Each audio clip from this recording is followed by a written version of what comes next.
It's me again, Ling, and today I will tell you about The Little House, Chapter 8, Season 1 of Little House in the Big Woods.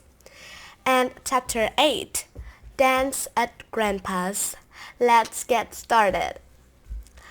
Monday morning, everybody got up early in a hurry to get started to Grandpa's. Pa wanted to be there to help with the work of gathering and boiling the sap.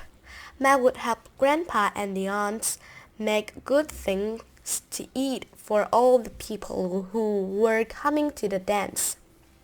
Breakfast was eaten, and the dishes washed and the beds made by lamplight. Pa packed his fiddle carefully in its box and put it in the big sled that was already waiting at the gate. The air was cold and frosty and the light was gray.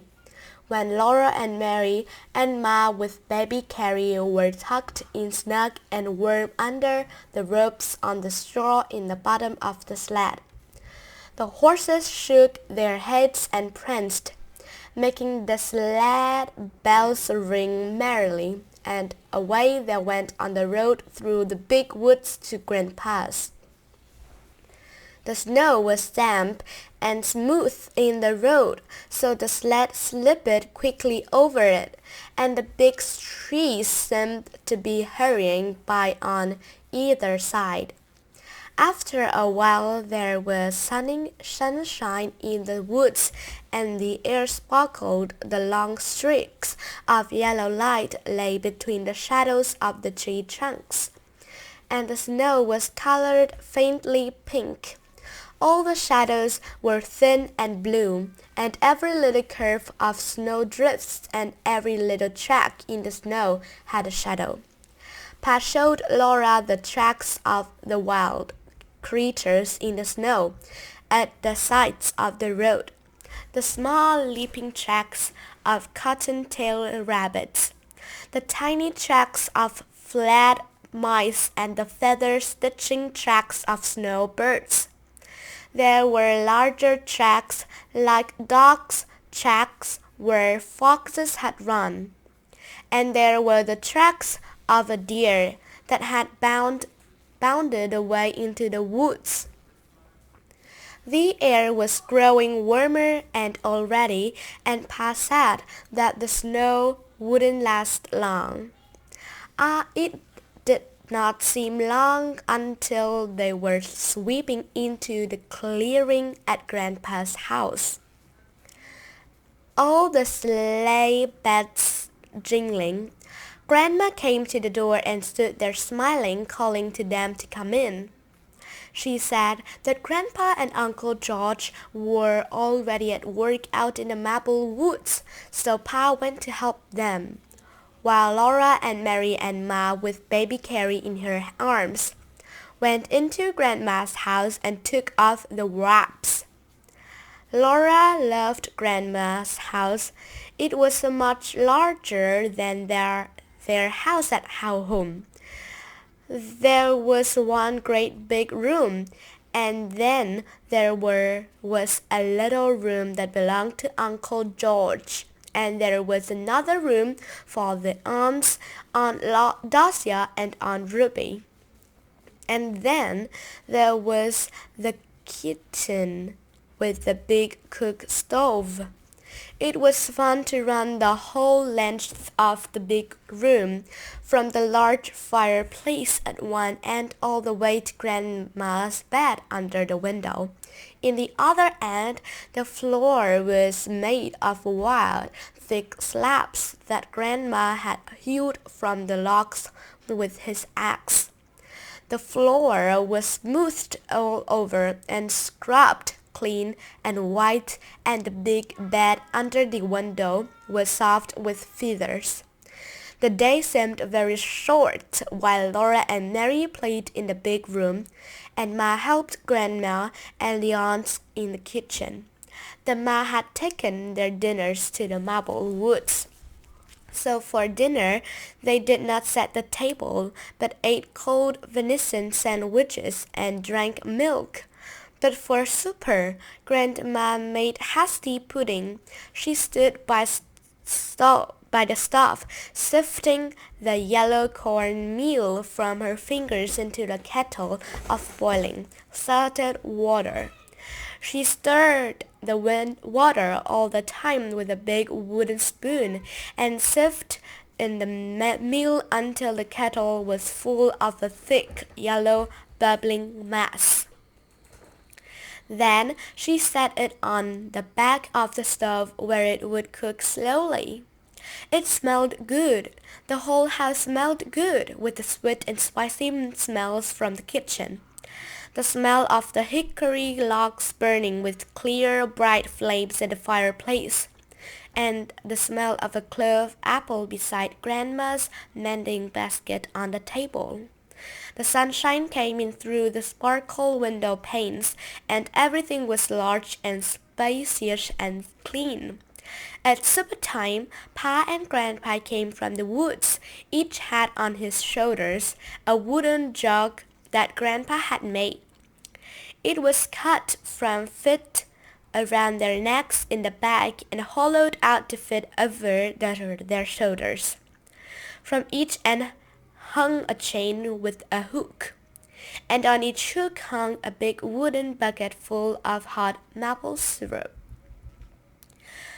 Pa and Grandpa had brought the syrup from the big kettle in the woods. They steadied the buckets with their hands from the weight hung from the jugs of their shoulders. Grandma made rum from a huge brass kettle on the stove. Pa and Grandpa poured the syrup into the brass kettle, and it was so large that it held all the syrup from the 4 big buckets.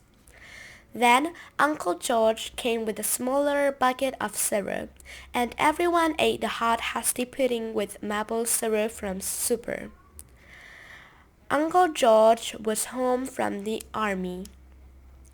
He wore his blue army coat with the brass buttons, and he had bold, merry blue eyes. He was big and broad, and he walked with a swagger. Laura looked at him all the time she was eating her hasty pudding, because she had heard Pa say to Ma that he was wild. George is wild since he came back from the war, Pa had said, shaking his head as if he was sorry. But it couldn't be helped. Uncle George had run away to be a drummer boy in the army. When he was 14 years old, Laura had never seen a wild man before. She did not know whether she was afraid of Uncle George or not. When supper was over, Uncle George went outside the door and blew his army bugle long and loud. It made a lovely ringing sound far away through the big woods. The woods were dark and silent, and the trees stood still as they were listening. Then from very far away the sound came back, thin and clear and small like a little bugle answering the big one. "Listen," Uncle George said. "Isn't that pretty?" Laura looked at him, but she did not say anything, and when Uncle George stopped blowing the bugle, she ran into the house. Ma and Grandma cleared away the dishes and washed them, and swept the hearth, while Aunt Docia and Aunt Ruby made themselves pretty in their room. Laura sat on their bed and watched them comb out their long hair and part it carefully. They parted it from their foreheads to the naps of their necks, and then they parted it across from ear to ear. They braided their back hair in long braids, and then they did the braids up carefully in big knots. They had washed their hands and faces and scrubbed them well with soap at the wash basin on the bench in the kitchen. They had used store soap, not the slimy, soft, dark brand soap that Grandma made and kept in a big yard to use for common every day. They fussed for a long time with their front hair, holding up the lamp and looking at their hair in the little looking glass they hung on log wall. They brushed it so smooth on each side of the straight white part that it shone like silk in the lamplight. The little puff on each side shone too, and the ends were cold and twisted neatly under the big knot in the back. Then they pulled on their beautiful white stockings that they had knit of 5 cotton thread in lacy, open-work patterns. And they buttoned up their best shoes. They helped each other with their corsets. Aunt Docia pulled as hard as she could on Aunt Ruby's corset strings. And then Aunt Docia hung on to the foot of the bed while Aunt Ruby pulled on hers. "Pull, Ruby, pull," Aunt Docia said, breathless. "Pull harder." So Aunt Ruby braced her feet and pulled harder.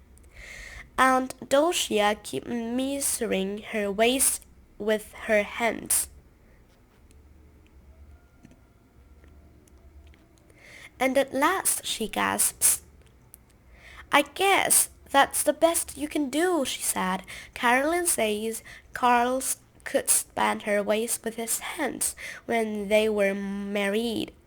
Caroline was Laura's ma, and when she heard this Laura felt proud.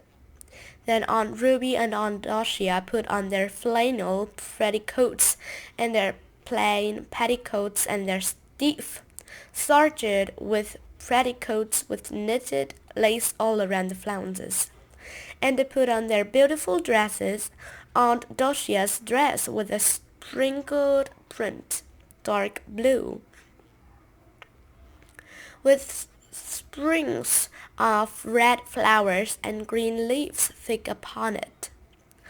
The basque was buttoned down the front with back buttons which looked so exactly like juicy big blackberries that Laura wanted to taste them.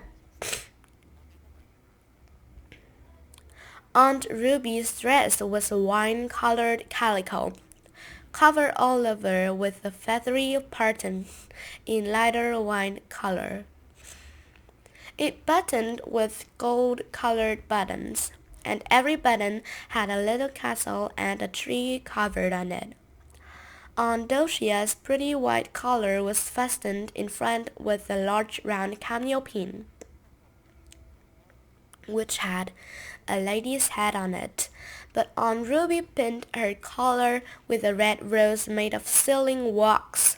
She had made it herself on the head of a darning needle which had a broken eye, so it couldn't be used as a needle anymore. They looked lovely sailing over the floor so smoothly with their large round skirts. Their little waists rose up tight and slender in their middle, and their cheeks were red and their eyes bright. Under the wings of shining, sleek hair, Ma was beautiful too, in her dark green delaine, with the little lips that looked like strawberries gathered over it. The skirt was ruffled and flounced and draped and trimmed with knots of dark green ribbon, and nestling at her throat was a gold pin. The pin was flat, as long as wide as Laura's 2 biggest fingers, and was carved all over, and scalloped on the edges. Ma looked so rich and fine that Laura was afraid to touch her. People had begun to come. They were coming on foot through the snowy woods with their lanterns, and they were driving up to the door in the time, the big room filled with tall boots and swishing skirts, and ever so many babies were lying in rows on Grandma's bed. Uncle James and Aunt Libby had come with their little girl, whose name was Laura Ingalls too. The two Lauras leaned on the bed and looked at the babies. And the other Laura said her baby was prettier than baby Carrie. She's not either, Laura said. Carrie is the prettiest baby in the whole world. No, she isn't, the other Laura said. Yes, she is. No, she isn't. Mag came sailing over in her fine delight and said severely, Laura. So neither Laura said anything more. Uncle George was blowing his bugle. It made a loud ringing sound in the big room, and Uncle George joked and laughed and danced, blowing the bugle.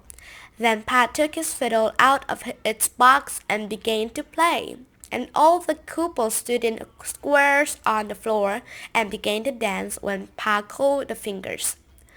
Grand right and left, Pat called out. And all the skirts began to swirl, and all the boots began to stamp. The circles went round and round, all the skirts going one way and all the boots going the other way, and hands clasping and parting high up in the air. Swing your partners, Pa called, and each gent bowed to the lady on the left. They all did as Pa said. Laura watched Ma's skirt swaying and her little waist bending and her dark head bowling. And she thought Ma was the loveliest dancer in the world.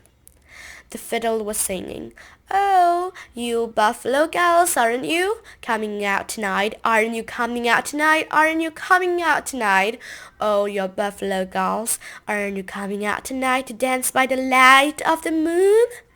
The little circles and the big circles went round and round, and the skirts swirled, and the boots stamped, and partner bowed and separated, and met and bowed again.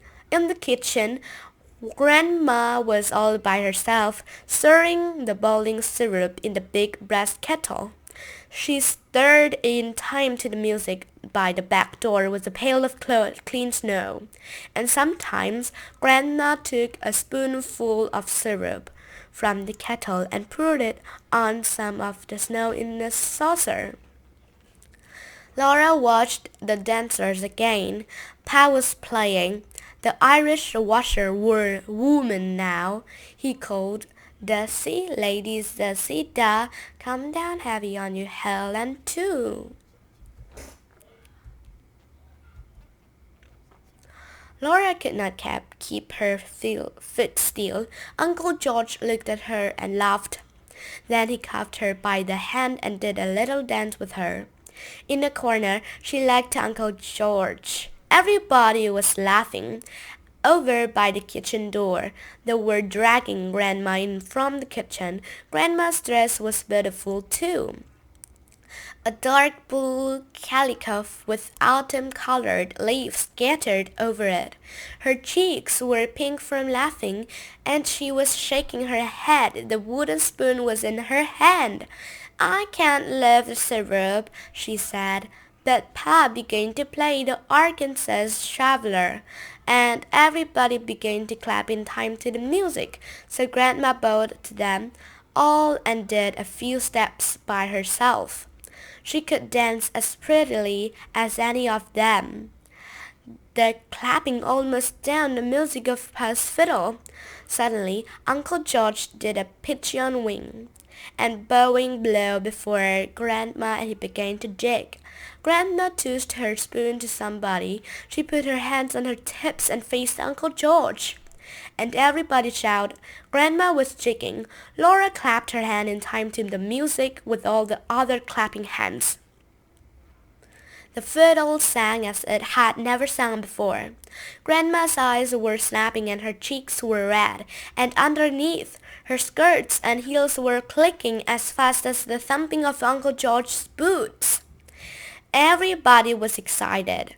Uncle George kept on jigging and Grandma kept on facing him jigging too. The fiddle did not stop.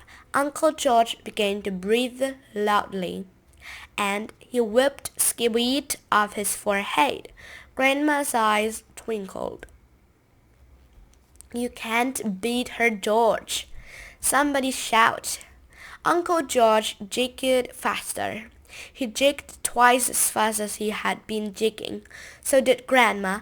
Everybody cheered again. All the women were laughing and clapping their hands, and all the men were teasing George. George did not care, but he did not have breath enough to laugh, and he was jigging. Pa's blue eyes were snapping and sparkling. He was standing up, watching George and Grandma and Bo dance over the fiddle strings. Laura jumped up and down and squealed and clapped her hands. Grandma kept on jigging. Her hands were on her hips and her chin was up and she was smiling. George kept on jigging, but his boots did not thump as loudly as they had thumped at first. Grandma's heels kept on clickety clacking gaily. A drop of sweat dripped off George's forehead and shone on his cheek. All at once he threw up both arms and gasped, "I'm beat." He stopped jiggling. Everybody made a terrific noise, shouting and yelling and stamping, cheering Grandma. Grandma jigged just a little minute more. Then she stopped. She laughed in gasps, and her eyes sparkled just like Pa's when he laughed. George was laughing too, and whipping his forehead on his sleeve. Suddenly, Grandma stopped laughing. She turned and ran as fast as she could into the kitchen. The fiddle had stopped playing. All the women were talking at once and all the men teasing George, but everybody was still for a minute. When Grandma looked like that, then she came to the door between the kitchen and the big room and said, "The syrup is waxing. Come and help yourselves." Then everybody began to talk and laugh again. They all hurried to the kitchen for plates and outdoors to fill the plates with snow. The kitchen door was open and the cold air came in. Outdoors, the stars were frosty in the sky and the air nipped Laura's cheeks and nose. Her breath was like smoke. She and the other Laura and all the other children scooped up clean snow with their plates. Then they went back into the crowded kitchen. Grandma stood by the brass kettle and with a big wooden spoon she poured hot syrup on each plate of snow. It cooled into soft candy, and as fast as it cooled they ate it. They could eat all they wanted, for maple sugar never hurt anybody. There was plenty of syrup in the kettle and plenty of snow outdoors. As soon as they ate one plateful, they filled their plates with snow again, and Grandma poured more syrup on it. When they had eaten the soft maple candy until they could eat no more of it, then they helped themselves from the long table load with pumpkin pies and dried berry pies and cookies and cakes. There was salt raisin bread too, and cold boiled pork and pickles. Ooh, how sour the pickles were! Then all ate till they could hold no more, and then they began to dance again. But Grandma watched the syrup in the kettle. Many times she took a little of it out into a saucer and stirred it round and round. Then she shook her head and poured the syrup back into the kettle. The other room was loud and merry with the music of the fiddle and the noise of the dancing. At last, as Grandpa stirred, the syrup in the saucer turned into the little grains like sand, and Grandma called, "Quick, girls, it's graining." Out Ruby and Aunt Docia and Ma left the dance and came running. They set out pans, big pans and little pans, and as fast as Grandma filled them with the syrup, they set out more. They set the filled ones away to cool into maple sugar. Then Grandma said, "No, bring the party pans for the children." There was a patty pan or at least a broken cup of saucer. For every little girl and boy, they all watched anxiously while Grandma lent out the syrup. Perhaps there would not be enough. Then somebody would have to be unselfish and polite. There was just enough syrup to go round. The last scrapings of the brass kettle exactly filled very last patty pan. Nobody was left out. The fiddling and the dancing went on and on. Laura and the other Laura stood around and watched the dancers. Then they sat down on the floor in a corner and watched. The dancing was so pretty and the music so gay that Laura knew she could never get tired of it. All the beautiful skirts went swirling by, and the boots went stamping, and the fiddle kept on singing gaily. Then Laura woke up, and she was lying across the foot of Grandma's bed, and it was morning. Ma and Grandma and baby Carrie were in the bed. Pa and Grandpa were sleeping rolled up in the blankets on the floor by the fireplace, and Mary was nowhere in sight. She was sleeping with Aunt Docia and Aunt Ruby in their bed.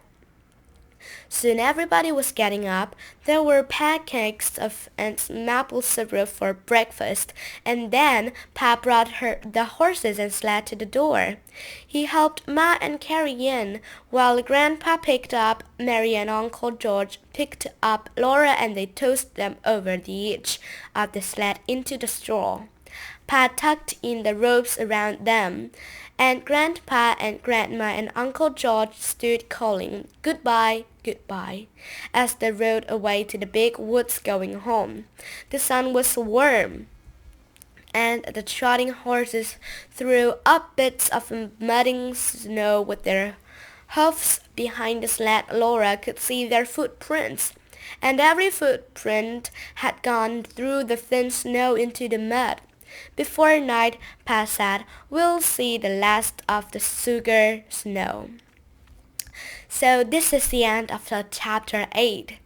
And thank you for listening me and reading with me all the time. Thank you all of you for supporting me. Thank you very much. And this is the end. Goodbye and see you the next video.